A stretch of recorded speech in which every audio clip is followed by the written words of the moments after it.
The story of Adi Shankara. Kaladi is a village located to the east of river Periyar in the Ernakulam district of Kerala. In the early 18th century, a young widow named Arayamba lived there with a son Shankara. Young Shankara was a keen observer of life and the events that happened around him.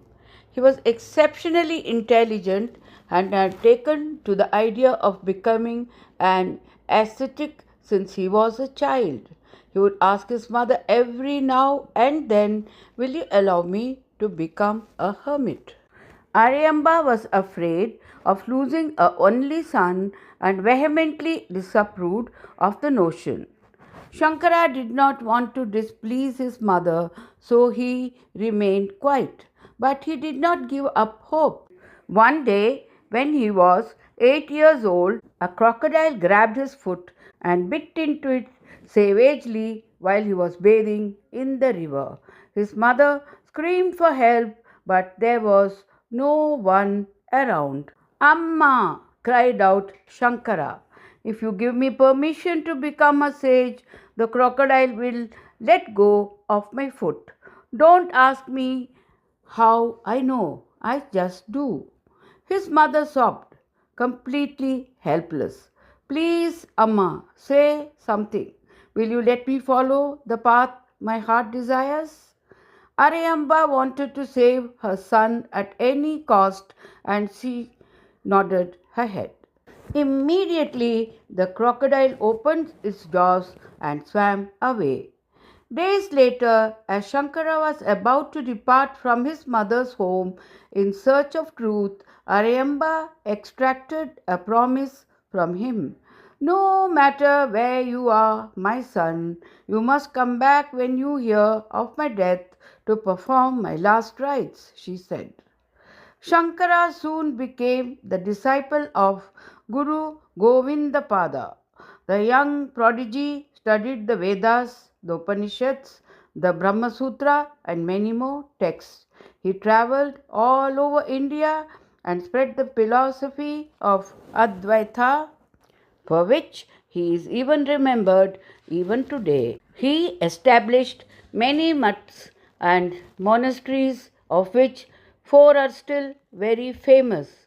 The first was Sringeri in Karnataka, where he established the Saraswati temple. The other mats are in Kedar, Puri, and Dwaraka. Shankara also had many illustrious disciples such as Sureshwara, Prithvidhara, Bohendra, and Brahmendra. He is believed to be an avatar of Shiva. Eventually, he settled down in the ancient village of Maheshwati, Mithila, which is now in Bihar, where he wrote several important books that are still read today. Shankara was known to frequently defeat the most learned scholars in debates with his logic and the skillful expression of his extraordinary thoughts and beliefs. Once in a debate, he was pitted against the celebrated philosopher Mandana Mishra. The referee was to be Mandana Mishra's wife Ubhaya Bharati, who was known for her impartiality. Both husband and wife were famous for their knowledge and understanding of Indian philosophy.